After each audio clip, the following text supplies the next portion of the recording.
गांव के किनारे एक पुरानी टूटी फूटी हवेली खड़ी थी जिसे लोग काली हवेली कहते थे। दिन में भी वहां जाने की किसी की हिम्मत नहीं होती थी, क्योंकि कहा जाता था कि वहां एक अधूरी आत्मा भटकती है।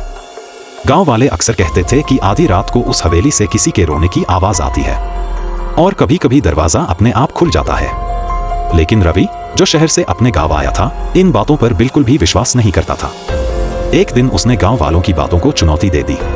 उसने कहा कि वो खुद जाकर देखेगा कि उस हवेली में सच में कोई भूत है या नहीं। सबने उसे रोका, लेकिन रवि नहीं माना। उस रात जब पूरा गांव सो चुका था, रवि हाथ में एक टॉर्च लेकर अकेले ही काली हवेली की ओर चल पड़ा।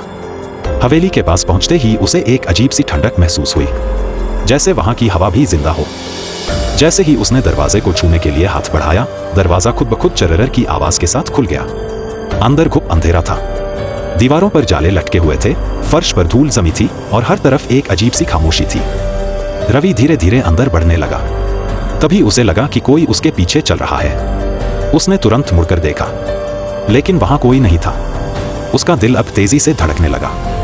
अचानक ऊपर की मंजिल से किसी के रोने की आवाज आई। वो आवाज इतनी दर्द भरी थी कि सुनकर ही रोंगटे खड़े हो जाए। रवि ने हिम्मत जुटाई और सीढ़ियों की तरफ बढ़ा। जैसे ही वो सीढ़ियां चढ़ने लगा, उसकी टॉर्च अचानक बंद हो गई। अब चारों तरफ सिर्फ अंधेरा था। तभी एक ठंडी हवा उसके पास से गुजरी और किसी ने उसके कान के पास धीरे से फुसफुसाया, तुम यहाँ क्यों आए हो? रवि डर से कांप उठा। उसने हिम्मत करके कहा, कौन है? सामने आओ। अचानक उसकी टॉर्च फिर से जल उठी और सामने जो उसने देखा, उसे देखकर उसकी चीख निकल गई। उसके सामने एक औरत खड़ी थी, सफेद साड़ी में। उसके बाल बिखरे हुए थे, चेहरा पीला था और आंखें काली और गहरी। औरत धीरे धीरे उसकी तरफ बढ़ने लगी। उसकी आवाज भारी और डरावनी थी, मैं यहां से कभी जा नहीं पाई। मेरा सच कोई नहीं जानता। रवि कांपते हुए बोला, क्या सच? औरत की आंखों में गुस्सा भर गया। उसने कहा, मुझे धोखा देकर इसी हवेली में मार दिया गया था और मेरी आत्मा तब से यहां भटक रही है। इतना कहते ही पूरा कमरा हिलने लगा। दीवारों से दरारें पड़ने लगीं, हवा तेज हो गई और अजीब अजीब आवाजें गूंजने लगी। रवि डर के मारे भागने लगा। वो तेजी से सीढ़ियां उतरकर दरवाजे की ओर भागा, लेकिन जैसे ही वो बाहर निकलने वाला था, दरवाजा जोर से बंद हो गया। रवि ने पीछे मुड़कर देखा।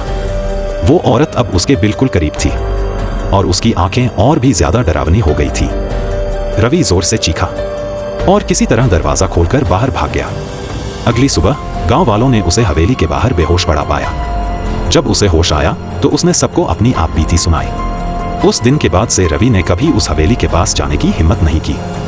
लेकिन गांव वाले आज भी कहते हैं कि आधी रात को उस काली हवेली से किसी के रोने की आवाज आती है और कभी कभी उसका दरवाजा अपने आप खुल जाता है।